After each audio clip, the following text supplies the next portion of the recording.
मुख्यमंत्री योगी आदित्यनाथ समेत भाजपा के वरिष्ठ नेता नगर निकाय चुनाव को जीतने के लिए जनता के दरबार में दे रहे हैं दस्तक।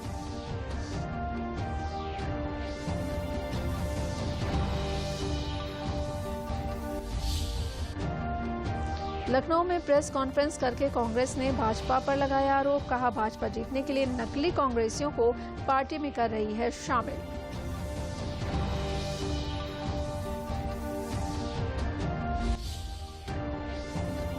जीएसटी राजस्व संग्रह ने रच दिया इतिहास। अब तक का सबसे बड़ा कलेक्शन। अप्रैल में 1,87,000 करोड़ रुपए का किया संग्रह।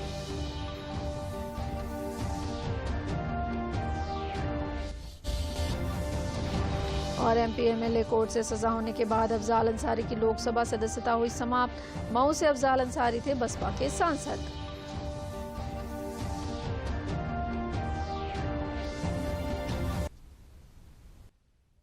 अब समाचार विस्तार से। गोरखपुर में मुख्यमंत्री योगी आदित्यनाथ ने नगर निकाय चुनाव में भाजपा प्रत्याशी मंगलेश श्रीवास्तव के पक्ष में विशाल जनसभा को संबोधित किया। उन्होंने कहा कि सभी गोरखपुर वासियों से हमारी अपील है कि गोरखपुर समेत सभी नगर पंचायतों में भाजपा को जीत दिलाना सुनिश्चित करें। विकास तभी हो पाएगा जब ट्रिपल इंजन की सरकार बनेगी। सभी लोग एकजुट होकर 4 मई को भाजपा प्रत्याशी के पक्ष में मतदान करें, जिससे विकास की रफ्तार अनवरत जारी रहे।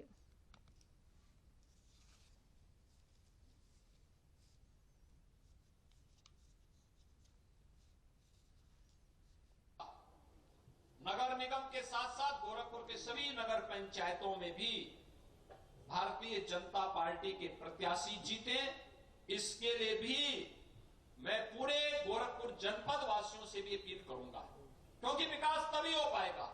कोई निर्दल जीत जाएगा, क्या मतलब उसका? कोई जिस पार्टी की राज्य में सरकार नहीं और केंद्र में सरकार नहीं, नगर निकाय में जीत के कर भी क्या लेगा?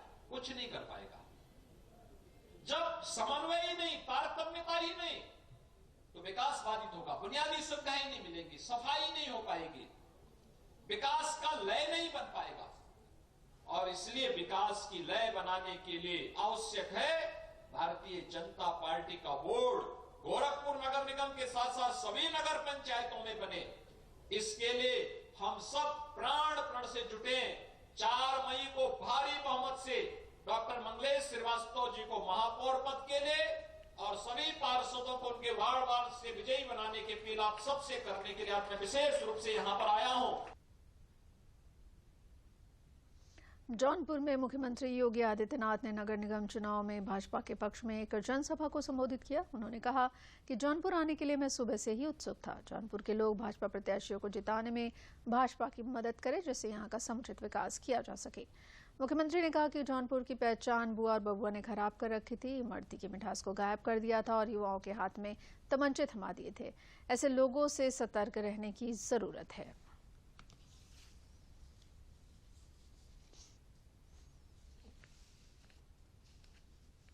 क्या नहीं है जौनपुर के पास? जौनपुर का मेडिकल कॉलेज फिर से प्रारंभ हो चुका है। प्रदेश सरकार के पूर्व गृह राज्य मंत्री श्री उमानाथ सिंह जी के नाम पर मेडिकल कॉलेज का नामकरण करके हम उस मेडिकल कॉलेज को पूरी मजबूती के साथ आगे बढ़ाने के लिए प्रतिबद्ध हैं। सरकार ने इस बात को तय किया है। यहां इमरती की मिठास दुनिया तक पहुंचे। जहां सरकार इस कार्य को लेकर के कार्य कर रही है, वहीं साथ ही साथ जौनपुर फिर से अपनी उस पहचान को लेकर के आगे बढ़ सके जिसके लिए जौनपुर जाना जाता था। भाइयों बहनों, आज जौनपुर ही नहीं, प्रदेश के सभी 75 जनपदों की स्थिति आपके सामने है। आज उत्तर प्रदेश के नौजवान के सामने पहचान का संकट नहीं है। आज उत्तर प्रदेश के विकास पर कोई प्रश्न चिन्ह नहीं खड़ा कर सकता है। आज उत्तर प्रदेश एक सही और सकारात्मक दिशा में आगे बढ़ता हुआ दिखाई दे रहा है और दुनिया और देश उधर आकर्षित हो रहा है। और इसीलिए जब यहां पर नगर निकायों के चुनाव के वर्तमान प्रक्रिया के साथ हम जुड़े हुए हैं, मैं आप सबसे कहने के लिए आया हूं, यही कहने के लिए आया हूं, आज जो परिवर्तन उत्तर प्रदेश में आपको दिखता है कहीं हाईवे बन रहे हैं, कहीं रेलवे बन रहे हैं, कहीं फ्लाईओवर बन रहे हैं, कहीं विश्वविद्यालय बन रहे हैं, कहीं मेडिकल कॉलेज बन रहा है। चंदौली जनपद में 4 मई को होने वाले स्थानीय निकाय चुनाव को लेकर केंद्रीय मंत्री डॉक्टर महेंद्र नाथ पांडे ने मतदाताओं से भाजपा को जिताने की अपील की। दीनदयाल उपाध्याय नगर पालिका परिषद और नगर पंचायत चंदौली के प्रबुद्धजनों से मुलाकात की और भाजपा को जिताना क्यों आवश्यक है इस संदर्भ में अपनी बात रखी। उन्होंने कार्यकर्ताओं का जीत का मंत्र दिया और मोटरसाइकिल रैली को हरी झंडी दिखाकर रवाना किया। उन्होंने केरल के मुख्यमंत्री के बयान पर प्रतिक्रिया देते हुए कहा कि भाजपा सद्भाव बिगाड़ने का नहीं, भारत को जोड़ने के लिए काम करती है।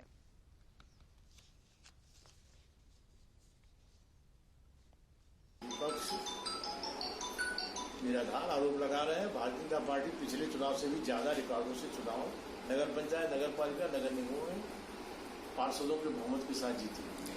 जब वहां पर भारतीय जनता पार्टी की स्पष्ट बहुमत की सरकार कर्नाटक में शिवमोगा में 3 दिन रह के मैं आया हूं और मैंने हासन में भी दौरा किया और जिस तरह की वहां भारतीय जनता पार्टी के पक्ष में डबल इंजन सरकार के पक्ष में माहौल चल रहा है, जब परिणाम आएगा तो खुद राहुल गांधी के बयान निराधार साबित होंगे। सीतापुर में केंद्रीय मंत्री कौशल किशोर ने नगर पालिका परिषद महमूदाबाद के भाजपा उम्मीदवार समर्थन में एक जनसभा को संबोधित करते हुए कहा कि पाकिस्तान में 1 किलो आटे के लिए संघर्ष हो रहा है और भारत में 80 करोड़ लोगों को मुफ्त अनाज मिल रहा है। बिना भेदभाव के आवास, गैस कनेक्शन, बिजली, किसान सम्मान निधि सभी को मिल रही है। भाजपा सरकार में आवास बनाए जा रहे हैं, वहीं सपा सरकार में कब्रिस्तान बनाए जा रहे थे। बीएसपी हो या सपा हो या कांग्रेस हो, लोगों का विश्वास उठ गया है क्योंकि आदरणीय प्रधानमंत्री जी ने आगामी 25 साल का एक विकसित भारत, आत्मनिर्भर भारत बनाने का जो एक योजना तैयार की है, उससे 25 साल तक की बीजेपी की सरकार रहेगी। और जो लोग भी इस देश से प्रेम करते हैं, मानव से प्रेम करते हैं, इंसानों से प्रेम करते हैं, विकास से प्रेम करते हैं, वो सब लोग सपा, बसपा, कांग्रेस छोड़ेंगे और भाजपा में शामिल होंगे। जो लोग बिहार है, मैं उनका स्वागत करता हूँ। हरदोई के शाहाबाद में प्रदेश के उप मुख्यमंत्री केशव प्रसाद मौर्य ने भाजपा प्रत्याशियों को जिताने के लिए एक जनसभा को संबोधित किया। उन्होंने कहा कि भाजपा बेहतर कानून व्यवस्था की गारंटी है, भाजपा अपराधियों को जेल में डालने और भ्रष्टाचार को रोकने की गारंटी है, भाजपा तेज विकास और गरीबों के कल्याण के लिए काम कर रही है। उन्होंने कहा कि पहले कागज पर पुल बन जाते थे, अब धरातल पर सड़क और पुल बन रहे हैं। भ्रष्टाचार पर लगाम लगी है, सपा में भगदड़ मची हुई है, सपा बसपा की जमानत चुनाव में जब्त हो जाएगी।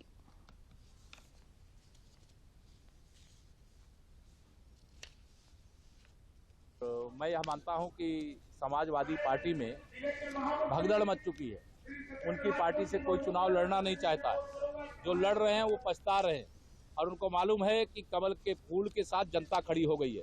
भाजपा का एक एक कार्यकर्ता तो परिश्रम करता ही है, लेकिन आज जनता इस चुनाव को लड़ रही है और जनता के आशीर्वाद से 2014 से लगातार हम लोग विजय यात्रा पर है और 2023 के इस चुनाव को भी हम लोग जीतेंगे। 2023 का नगर निकाय और 2024 का लोकसभा भाजपा का कमल खिलेगा। लखनऊ में उप मुख्यमंत्री ब्रजेश पाठक भाजपा की महापौर प्रत्याशी सुषमा खरकवाल के साथ चिकित्सक सम्मेलन में शामिल हुए। उन्होंने चिकित्सकों से अपील की कि वो भाजपा की प्रत्याशी को जिताने में मदद करें। इस अवसर पर उन्होंने कहा कि पिछली बार जिन वार्डों में हमारे पार्षद नहीं थे, वहां भी हम जीतने जा रहे हैं। हमारे पास दुनिया के सबसे लोकप्रिय नेता नरेंद्र मोदी हैं, जो हमेशा जनता के लिए काम करते हैं। देश और दुनिया में हर संकट की घड़ी में वो भारत के लोगों के साथ खड़े नजर आते हैं। सपा पर प्रहार करते हुए उन्होंने कहा कि एक समय था जब इटावा से हुए अपहरण सफाई से छूटते थे। इस अवसर पर महापौर प्रत्याशी सुषमा खरकवाल ने कहा कि आपका आशीर्वाद चाहती हूं। चिकित्सक हमेशा समाज के लिए काम करते हैं, उनसे जनता को बड़ी अपेक्षा है। उनकी मदद से भाजपा को मजबूती मिलेगी। 3 दिन का चुनाव बचा है, अभी दूसरे चरण का 11 तारीख को पोल होगा। आपके बीच में हम परिवार की तरह बैठे हैं और आप हमारी मदद करो। चिकित्सा प्रकोष्ठ के साथी हो तो आप तो मदद कर ही रहे हैं, त्रिपाठी जी हैं और खन्ना जी, सब पूरी टीम है, लेकिन चिकित्सक सामूहिक रूप से आम जनता से घर घर जुड़ा होता है। चूंकि हम चिकित्सा विभाग में काम कर रहे हैं और ये जान लीजिए, एक चिकित्सक को आप अगर बात करते हैं तो राष्ट्रपति सचिवालय से भी फोन आ सकता है। कितना महत्वपूर्ण आपके पास है। आप किसी से भी आप सीधा संपर्क में हो, तो आप आम जनता के भी हजारों लोगों के संपर्क में हो, तो आप सबसे बात करके मैक्सिमम वोटों से, क्योंकि इतिहास बनाना है और मुझे लगता है कि इस बार सुषमा जी की जीत ऐतिहासिक होगी। लखनऊ नगर निगम चुनाव में मत प्रतिशत बढ़ाने के लिए जिलाधिकारी के नेतृत्व में जागरूकता रैली निकाली गई। पिछली बार नगर निकाय चुनाव में मत प्रतिशत कम था, जिसे बढ़ाने के लिए प्रयास किए जा रहे हैं। लोकतंत्र में अधिक से अधिक लोग मतदान करें, तभी ये मजबूत होगा। इस अवसर पर नुक्कड़ नाटक और साइकिल रैली और पदयात्रा का आयोजन किया गया, जिसमें बड़ी संख्या में छात्रों ने भाग लिया।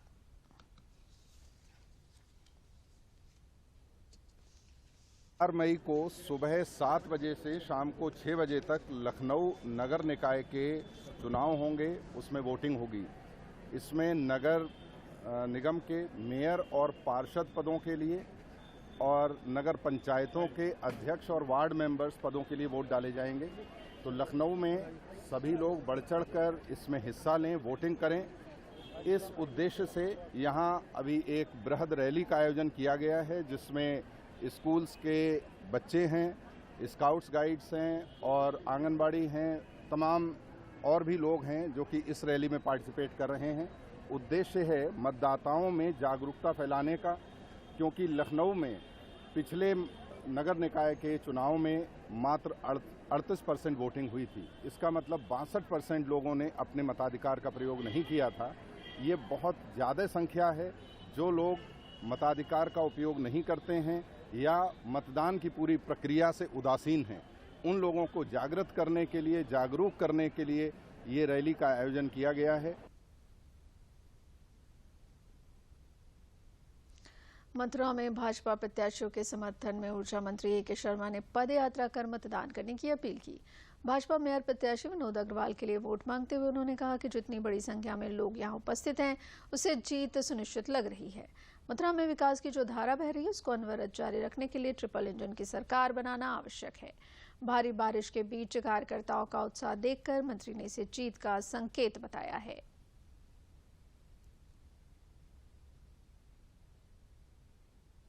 आज का जो जुलूस था, ये खाली कोई सामान्य जुलूस नहीं था, बल्कि उनकी जीत की पूर्वगामी अनुमान और अंदेशा था और पूरा अनुमान निश्चित रूप से सफल होगा।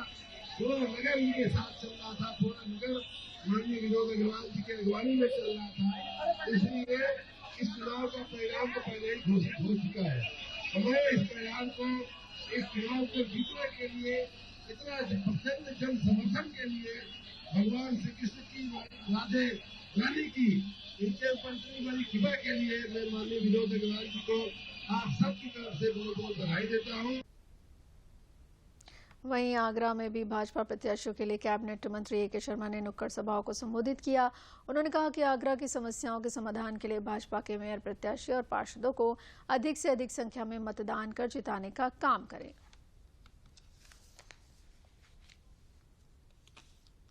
प्रदेश मुख्यालय पर कांग्रेस ने प्रेस वार्ता के माध्यम से भाजपा पर निशाना साधते हुए कहा कि भाजपा ऐसे लोगों को पार्टी ज्वाइन कराकर माहौल बना रही है जो कांग्रेसी है ही नहीं। उन्होंने कहा, इसको जिस तरह प्रचारित किया जा रहा है उससे कांग्रेस का कोई नुकसान नहीं होगा। भाजपा इस तरह भ्रामक खबरों के माध्यम से चुनाव जीतना चाहती है।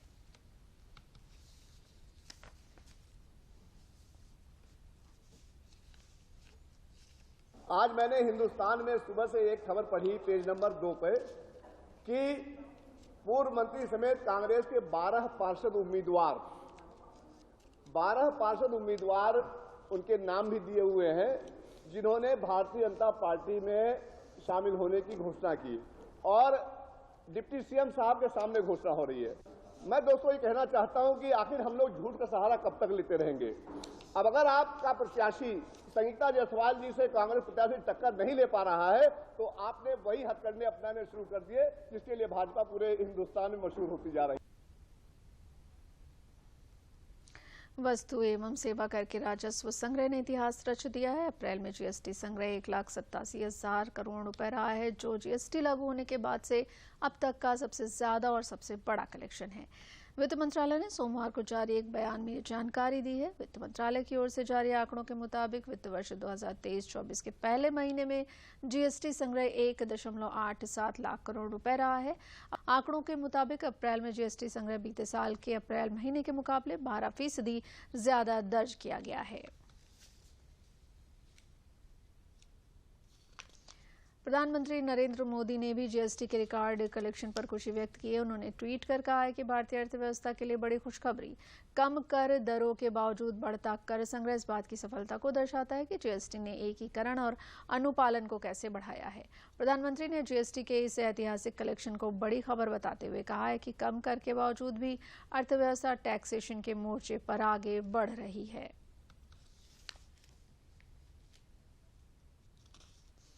मुख्तार अंसारी गिरोह के शातिर अपराधी मोहम्मद सुहैब मुजाहिद की 1.5 करोड़ रुपए की संपत्ति बाराबंकी पुलिस कुर्क करेगी। इसे लेकर जिलाधिकारी अविनाश कुमार ने आदेश दे दिया है। आपको बता दें कि अप्रैल 2021 में ARTO द्वारा फर्जी कागजों से एम्बुलेंस पंजीकरण कराने के मामले में मुकदमा दर्ज कराया गया था। इस मामले में निवासी मोहम्मद सुहैब मुजाहिद का नाम भी सामने आया था। इनके खिलाफ गैंगस्टर की कार्रवाई की गई और अब संपत्ति कुर्की की कार्रवाई की जा रही है। मुख्तार अंसारी सहित उसके 11 सदस्यों के विरुद्ध थाना कोतवाली पर क्राइम नंबर 369/21, 467, 68 और 71 का अभियोग पंजीकृत हुआ था। विवेचना के क्रम पे 2022 में वहीं पे गैंगस्टर एक्ट की कार्रवाई की गई थी, जिसकी विवेचना इंस्पेक्टर देवा द्वारा की जा रही थी। लगातार इस गैंग से जुड़ी हुई अपराध से अर्जित संपत्तियों को चिन्हित करके और जब्तीकरण की कार्रवाई प्रचलित थी। उसी क्रम में मोहम्मद सुहैल मुजाहिद की 1.5 करोड़ की प्रॉपर्टी मऊ में जानकारी मिली, जिसे जाके चिन्हित करके उसकी रिपोर्ट दी गई थी डीएम साहब को। उनके स्तर से इसके जब्तीकरण के आदेश दिए गए हैं और ये कार्रवाई चिन्हांकन की और जब्तीकरण की आगे भी प्रचलित रहेगी। प्रदेश के गाजीपुर से लोकसभा के सांसद अफजाल अंसारी की लोकसभा सदस्यता खत्म कर दी गई है। बसपा सांसद अफजाल अंसारी को 16 साल पुराने मामले में 4 साल की सजा सुनाई गई थी। इसके बाद उनकी सांसदी चली गई है। साथ ही अफजाल अंसारी पर 1 लाख रुपए का जुर्माना भी लगा है। वहीं उनके भाई और माफिया मुख्तार अंसारी को भी 10 साल की सजा सुनाई गई थी। अफजाल अंसारी के खिलाफ 16 साल पहले कृष्णानंद राय हत्याकांड और रूंगटा अपहरण मामले को लेकर दर्ज गैंगस्टर एक्ट मामले में 4 साल की सजा सुनाई गई थी। इसके बाद ये कार्रवाई हुई है।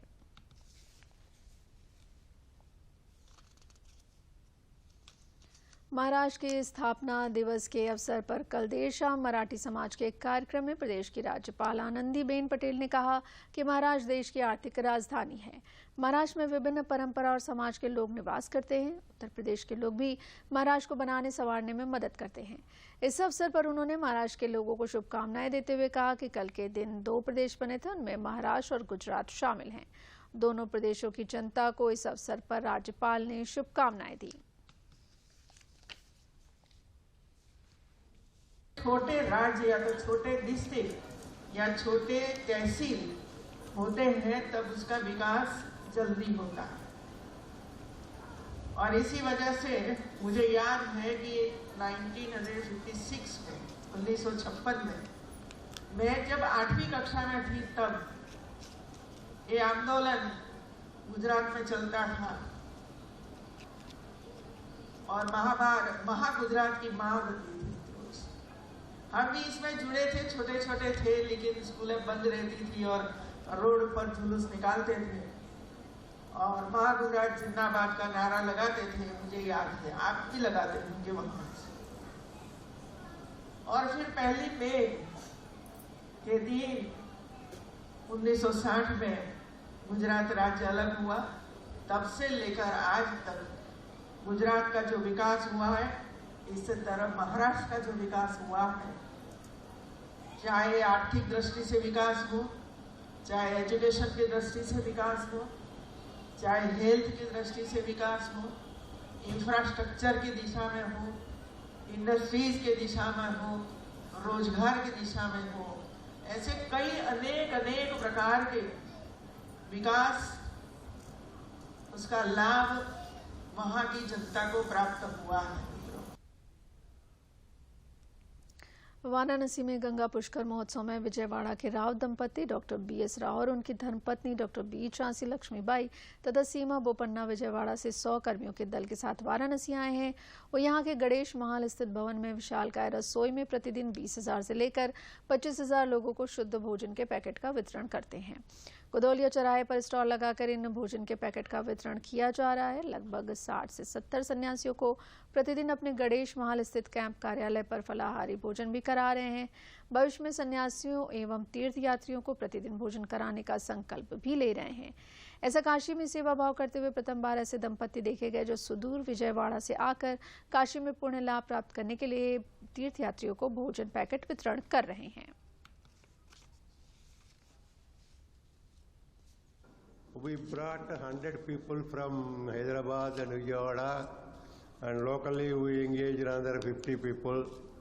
And our main goal, wherever there is pushkaras like this, like Krishna, Godavari, Kaveri, we used to distribute food for the pilgrims who come from long distance, morning breakfast, afternoon lunch, and evening dinner. In Kashi, every day we are distributing nearly 19,000 one day, 20,000 one day, like that. During Pushkara days, we want to seva prasad. We are distributing prasad. IIT Kanpur और military engineer service के मध्य पृथ्वी दिवस 2023 के संकल्प को लेकर 2070 तक carbon neutral campus बनाने के समझौते पर हस्ताक्षर किया है। झांसी छावनी के 5 परिसरों से इसकी शुरुआत की जा रही है, जिसे चरणबद्ध तरीके से net zero carbon, net zero energy, net zero water और नेट जीरो वेस्ट परिसरों में इन आर्मी स्टेशन को परिवर्तित किया जाएगा। सेना के कर्मियों को इनका प्रशिक्षण भी दिया जाएगा। यह कार्बन उत्सर्जन को कम करने का प्रशिक्षण होगा जो सेना के जवानों को दिया जाएगा। हम लोग यहाँ पे IIT कानपुर में एक MOU साइन कर रहे हैं और the aim of this MOU to make military stations carbon neutral.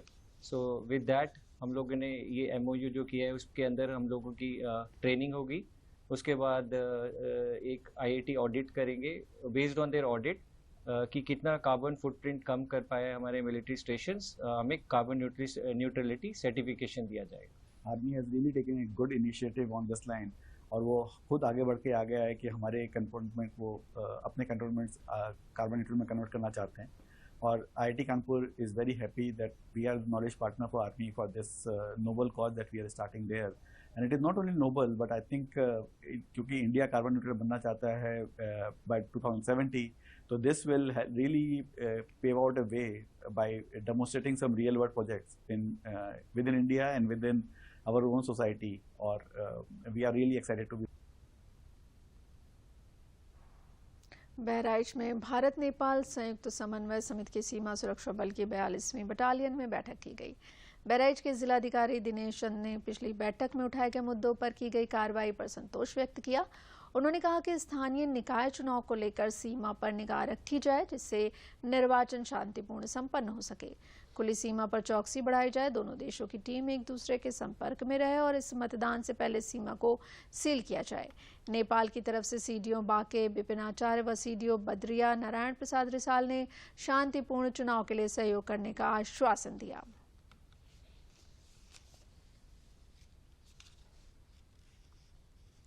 Prayagraj में कल जल शक्ति मंत्री स्वतंत्र देव सिंह ने नगर निकाय चुनाव में बड़ी जीत का दावा किया है। उन्होंने कहा कि आम जनता की मंशा है कि बीजेपी की निकाय में भी सरकार आए। नगर निगमों के साथ नगर पालिकाओं और नगर पंचायतों में भी बीजेपी जीत दर्ज करेगी तो क्षेत्र में विकास होगा। उन्होंने कहा कि निकाय चुनाव को लेकर अधिवक्ताओं में खासा उत्साह दिखा। उन्होंने कहा कि अधिवक्ता समाज का सबसे जागरूक व्यक्ति है और वो भाजपा के साथ खड़ा है तो जीत की शंका नहीं है। प्रधानमंत्री नरेंद्र मोदी और योगी के नेतृत्व में जो काम हो रहे हैं वो वोट में तब्दील होंगे।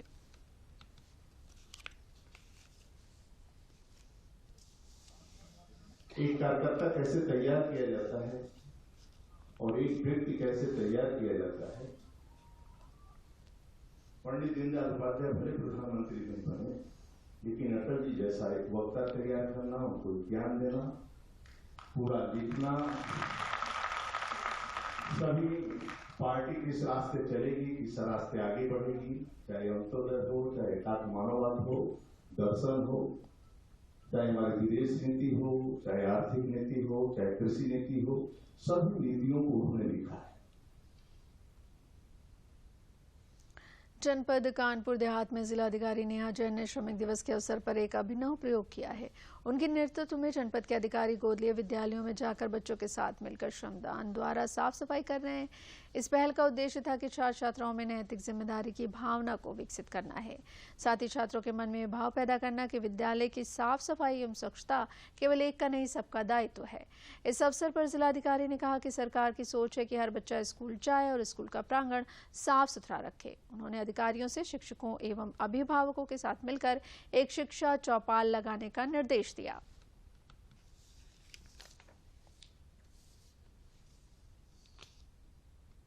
हमारे प्रदेश सरकार की जो परिकल्पना है कि हर बच्चा स्कूल जाए और हर विद्यालय स्वच्छ हो, स्वस्थ हो, तो उस क्रम में एक मेरा विद्यालय स्वच्छ विद्यालय करके एक गवर्नमेंट का आदेश है। उसके क्रम में आज सभी जनपद स्तरीय और ब्लॉक स्तरीय अधिकारी जिन लोगों ने अपने विद्यालय गोद लिए थे, वो अपने अपने स्कूल्स में गए हैं और उन्होंने अपने स्कूल्स में वहाँ पे विधिवत साफ सफाई करी है।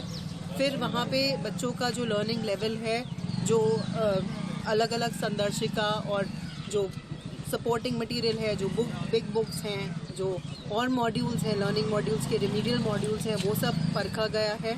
साथ ही बच्चों को पढ़ने के लिए रीडिंग कैंपेन में प्रोत्साहित किया है। जो शिक्षक, जो अभिभावक हैं, उनके साथ बैठ के एक शिक्षा चौपाल लगाए जाने के निर्देश दिए थे और MDM की गुणवत्ता चेक करने के बाद MDM के बाद बच्चों को आयरन और फॉलिक एसिड का सप्लीमेंट देने के लिए सभी आज जनपद के लगभग 150 से अधिक हमारे अधिकारी फील्ड पे उतरे। मौसम विभाग ने आज लखीमपुर खीरी, अलीगढ़, बिजनौर, बहराइच, पीलीभीत, एटा, मुजफ्फरनगर और आसपास के इलाकों में 30 से 50 किलोमीटर की तेज हवाओं के साथ बारिश होने की संभावना व्यक्त की है। मौसम विभाग ने लोगों से अपील की है कि यदि आवश्यक ना हो तो यात्रा पर ना निकलें। पेड़ और बिजली के तारों से बरसात के समय दूर रहें। वहीं पूरे प्रदेश में लगातार बारिश हो रही है। लखनऊ में भी कल से रुक रुक कर कई बार बारिश हो चुकी है, जिसके कारण तापमान में गिरावट आई है।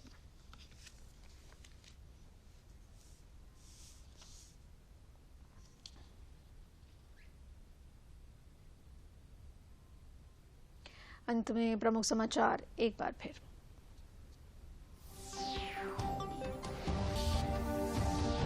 मुख्यमंत्री योगी आदित्यनाथ समेत भाजपा के वरिष्ठ नेता नगर निकाय चुनाव को जीतने के लिए जनता के दरबार में दे रहे हैं दस्तक।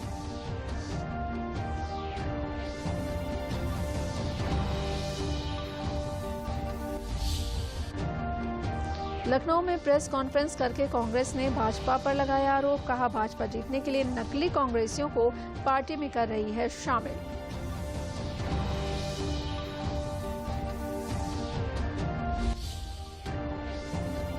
जीएसटी राजस्व संग्रह ने रच दिया इतिहास। अब तक का सबसे बड़ा कलेक्शन। अप्रैल में 1,87,000 करोड़ रुपए का किया संग्रह।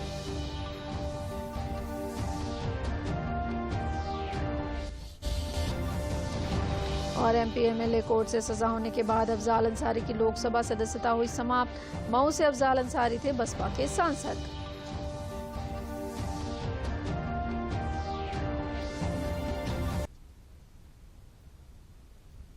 इसी के साथ समाचार समाप्त हुए।